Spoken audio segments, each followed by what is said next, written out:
mimi kusupport bana, alafu sipotolea form tutamuunfollow. Mnaanza kusema #must go. All right, must go Mwende. Yes. I mean, you seem to be emotional when it comes to this. Yeah. How long have you been in the game, first of all? I think for me, I usually say I started working on my social media when I was in high school. Okay. Like to me, it meant everything, like the presentation, how it would look. Because even as young as when I was in high school, I'd meet people. Funny thing, Right. Flaco was my friend in high school. Okay. People would meet us in functions and people are like, Yani, you're a normal teenager, like you go through problems, like you look like you can cry, like you're struggling.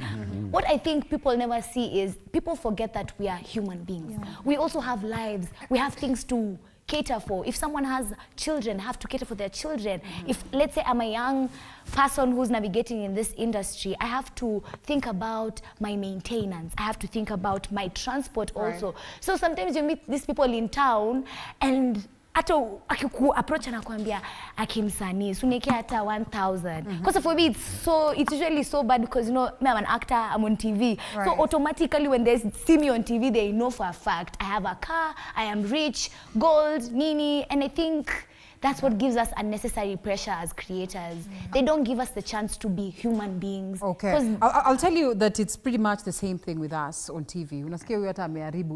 Wana to blame. Na wanasema ati magari ukiangalia hapo engines are presenters. How do you know that we actually even have those cars? Because tumezipata hapo. Tumezipata. Wacha tukuje hapa and then we're coming back to you. All right, Okay, stand up please. Okay. My friend. Omvama suti. My name is Omusto Nyoto, a student at St. Paul's University, a student leader in Murang'a County, a politician, a youth leader. All right. So I guess niko kwa line ya content creators na audience. Wewe unajua kwanza unaitonga mhesh tutolee mhesh. So let me tell you, you said they are content creators. It's actually it's where like I can relate in a certain way because first of all, I'm a student leader. This is an association that represents students from Murang'a County but different universities. So when I expect wewe kama president wao, your life needs to be very different. You need to be dressing in a certain way. You need to wear some certain hair.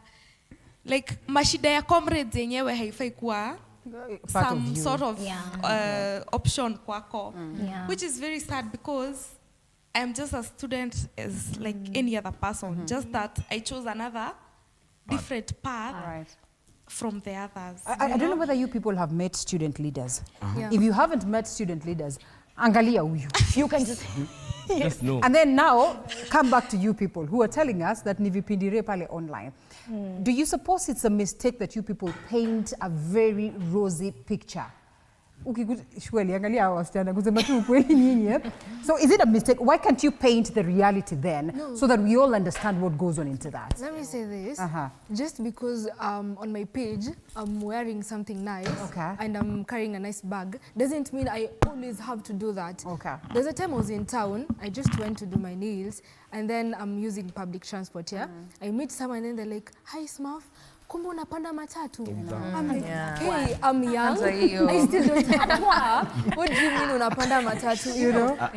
Alafu ukilipa anachungulia simu yako anaona umefinya fuliza. Like, still young, and if you check my page, I'm pretty, I wear nicely, I carry nice things, but I still have my private life. Allow me to use my public transport until I buy my own car, you know. And then something about the handouts. Unapatana na mimi event, you want me to buy you something. If I don't buy you something, you're gonna hate me or unfollow me. And then I'm like, just because I have this amount of followers doesn't mean I have that cash in my bank account, you know. Okay, and so then I think we actually just need to understand, and Imela, this comes to you. How then do you get to deal with this? Because then reality is that it is there, it is going to follow you, and people might not understand. You actually do not even want to blame them because they probably do not understand. You are wearing a nice dress, maybe you're just advertising some company. The assumption is that once you're done advertising, you unaenda nayo nyumbani, and they're going to pay you millions and millions of money. So, Imela, how do you handle some of this negativity that follows you, or this pressure that comes with, you know, influencing and being a content creator?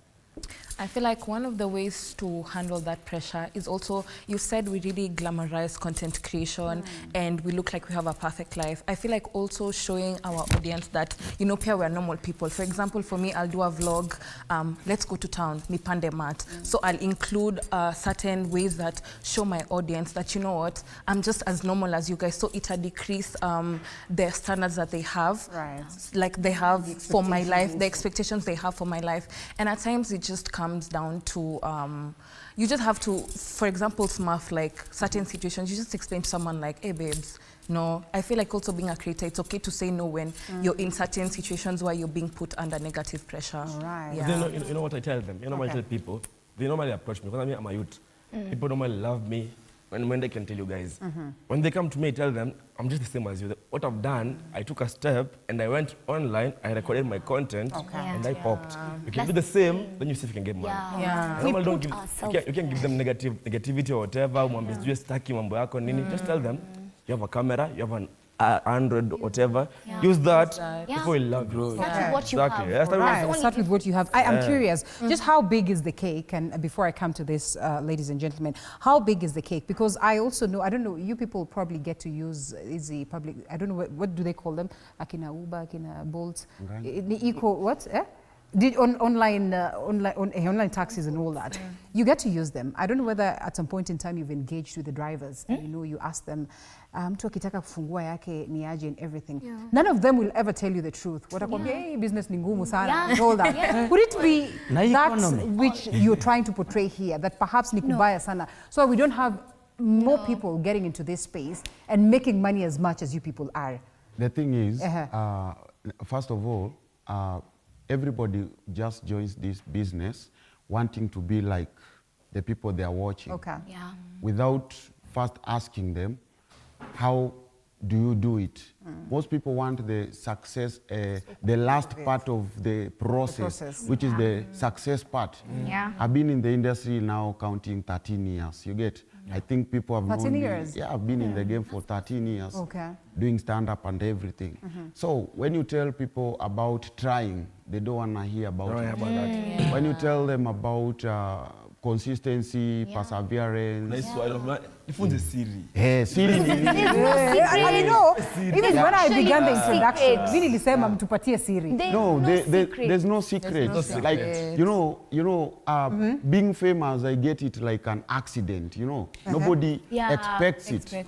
There's somebody will start today and they will eat today. On the same Especially in this country.